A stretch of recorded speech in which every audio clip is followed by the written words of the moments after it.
നമുക്ക് സൽക്കർമ്മങ്ങളോട് ഉന്മേഷമില്ലെങ്കിൽ നമ്മൾ ആ മാസത്തിൽ എത്തിയതുകൊണ്ട് വലിയ പ്രയോജനമൊന്നുമില്ല. നമ്മളൊക്കെ ഇന്നും ജീവിച്ചിരിപ്പില്ലേ? നമ്മൾ ഹയാത്തിൽ ഉണ്ടായിട്ട് എത്ര സൽക്കർമ്മങ്ങൾ നമുക്ക് മുടങ്ങുന്നുണ്ട്. തഹജ്ജുദ് നിസ്കാരം വലിയ പുണ്യമുണ്ടെന്നും അതിനുള്ള കണക്കുകൾ, അതിനുള്ള പ്രതിഫലം ഒരാൾക്കും അറിയിച്ചു കൊടുത്തിട്ടില്ല എന്നും ഫലാ തഅലമു നഫ്സും മാ ഉഖ്ഫിയ ലഹും മിൻ ഖുർറത്തി അയുൻ, അത്തരത്തിലുള്ള ആളുകൾക്ക് കിട്ടാൻ പോകുന്ന വലിയ പ്രതിഫലം, അവർക്ക് ഒരുക്കി തയ്യാറാക്കി വെച്ചിട്ടുള്ള പ്രതിഫലം ഒരാൾക്കും അറിവില്ലാന്ന് അല്ലാഹു തആല അതിനെക്കുറിച്ച് അത്ര വലിയ മഹത്വമാണെന്ന് അറിയിച്ചിട്ടും നമ്മൾ ഈ സെക്കൻഡ് വരെയും ജീവിച്ചിരുന്നിട്ടും എത്ര രാത്രികളിൽ നമ്മൾ തഹജ്ജുദ് നമസ്കരിക്കുന്നുണ്ട്? എന്താ കാരണം? മടി, അലസതയാണ്, ഉന്മേഷമില്ല.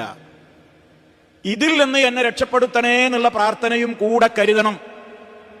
കാരണം എന്താ അറിയോ? റമദാനിലാണ്ട് എത്തിയ ആദ്യ ദിവസങ്ങളിലൊക്കെ ഒരു തുടക്കത്തിലുള്ള ആരംഭ ശൂരത്വം എന്ന് പറയും നമ്മുടെ മലയാളത്തില്, ആദ്യത്തിലുള്ള ഒരു വലിയ ആവേശം പിന്നാണ് നഷ്ടപ്പെടുകയാണ്.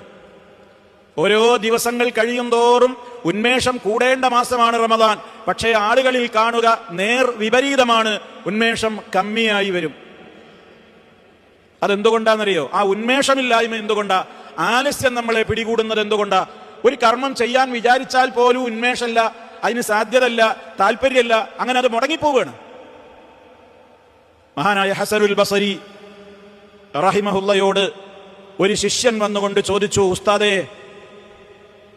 നിങ്ങളുടെ ക്ലാസ്സും ദർസും ഒക്കെ കേട്ടിട്ട് രാത്രി നീണ്ട തഹജ്ജുദ് നിസ്കരിക്കണം എന്ന് ഞാൻ പലപ്പോഴും വിചാരിക്കും.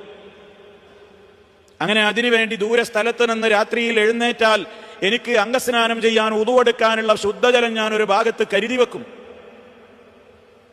ആ തയ്യാറെടുപ്പോടുകൂടെയൊക്കെ ഞാൻ കിടന്നുറങ്ങും. പക്ഷേ എനിക്ക് എഴുന്നേൽക്കാൻ കഴിയാറില്ല, എനിക്ക് നിസ്കരിക്കാൻ പറ്റുന്നില്ല.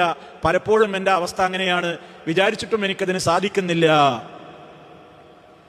ഹസൻ ബസരി റഹിമഹുല്ല അദ്ദേഹത്തിന് പഠിപ്പിച്ചു കൊടുത്തു, എങ്കിൽ ഖയ്യദത്ക ദുനൂബുക, താങ്കളെ അതിൽ നിന്ന് വിലക്കിടുന്നത്, താങ്കളെ അതിൽ നിന്ന് ബന്ധിച്ച് മാറ്റി നിർത്തുന്നത് ദുനൂബുക, നിന്റെ പാപങ്ങളാണ്.